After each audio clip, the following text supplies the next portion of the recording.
Ho hum, first day back after Christmas and New Year, and it snowed. Um, anyway, Bugsy and I have only got to make it down the garden to the workshop. Poor old Constance had to drive to the other side of London. On the upside, we've got windows and doors this year, so with the sun on those big windows, the workshop's actually quite warm.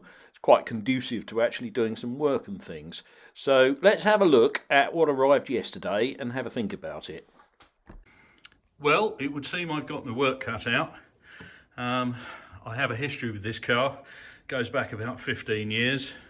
I've known it with 5 different owners, and the chap who has it now, to his credit, is the first person who's actually been prepared to bite the bullet and fix it properly. It's got a horribly cracked engine block, and we're going to replace it with a slightly later type that isn't so prone to cracking. They only actually fitted the engine that's in this car for about 8 months, maybe a year.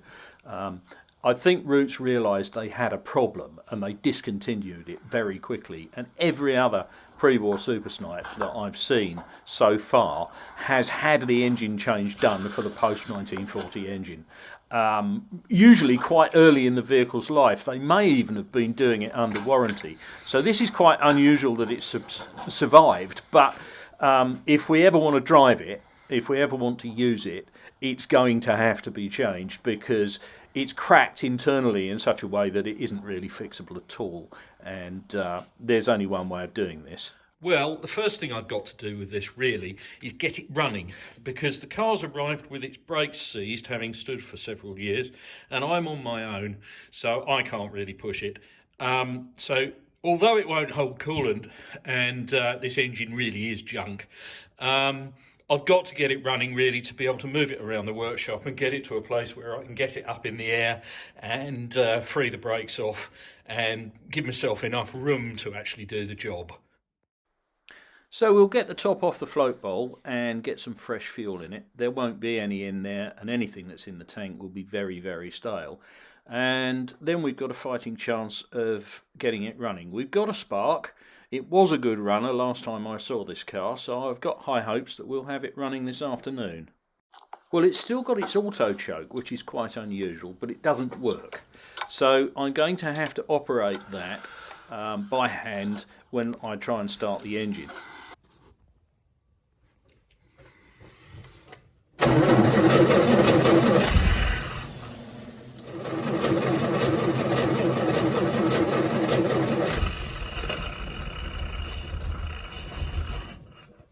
Well, that was hopeful, so we'll continue with that. It might take us a little while. It sometimes does with side valves. They'll start up on 3 and then they'll run on 4, and they gradually get enough heat through them that the valves start working and so forth.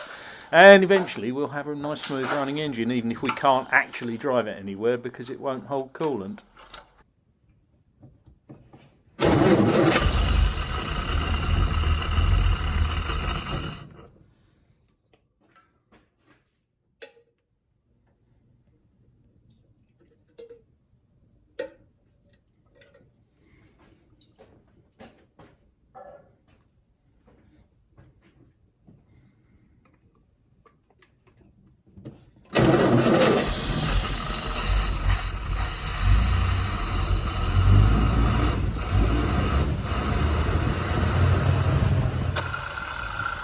Well, that's taken a little while, but I'm reasonably happy with the result. It's running nicely. It won't keep coolant in, so I can't run it for long, but what it does let me do is move it around the workshop so that I can get to things.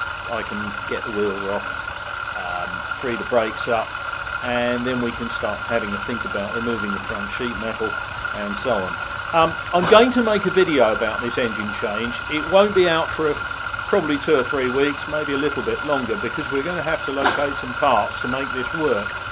However, there'll be another engine change video, there'll be another test drive video on this one. It's a lovely little car, so it'll be really fun to get it out on the road again.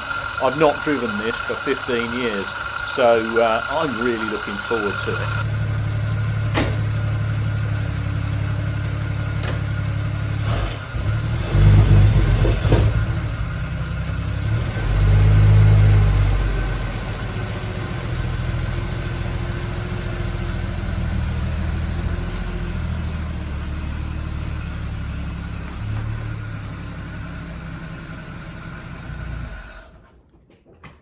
Well, thanks for watching.